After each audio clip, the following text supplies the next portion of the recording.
Zebrato, zebrato, zebrato.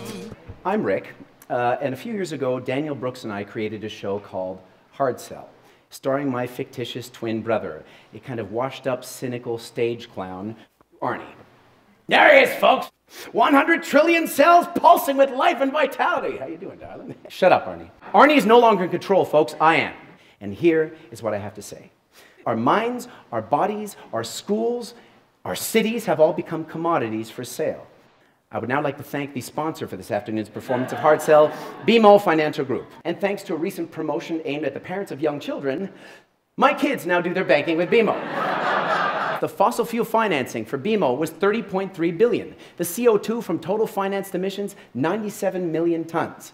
The CEO of ExxonMobil, we know he said stuff like this: at a minimum, there's an enormous amount of uncertainty around this whole question of global warming. Does that stop Rick from shopping for ExxonMobil? No, because when Rick looks for gas, you know what he looks for? He looks for this little SO sign. Why? Because he gets these aeroplane miles, right?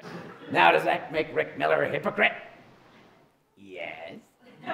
You can choose to be a cynical asshole like Arnie, who thinks it's all a joke. Or you can choose to open your eyes, confront these truths. These corporate forces now control all the institutions that once made true democracy possible. When quarterly shareholder earnings matter more than the interest of people, of you and me, we have a big problem. Okay, Rick, whoa.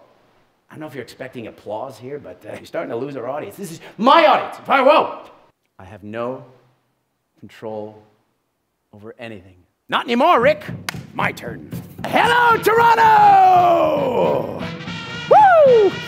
Ladies and gentlemen, on this side of the mirror, there's no thesis. There's only showbiz.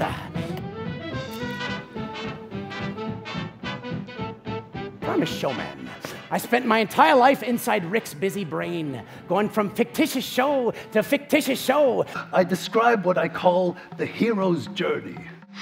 It's time for the General Electric Miss HARDSELL extravaganza! When you plant a fertile meme in my mind, you literally parasitize my brain. It gives you wings, it lifts and separates you.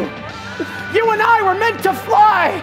You are a cynic. You waste your time condemning the motives of other people, ridiculing everything. If you got a product to sell, you might want to hire Morgan Freeman to sell it. There's nothing you can do. You're just a drop in the bucket. Rick talked about empathy, kindness, compassion. How we haven't just survived as a species because we're selfish. No. We've survived because we have the ability to love. And I think selling hope is better than selling cynicism. And the question then becomes, what are you selling? What are you selling?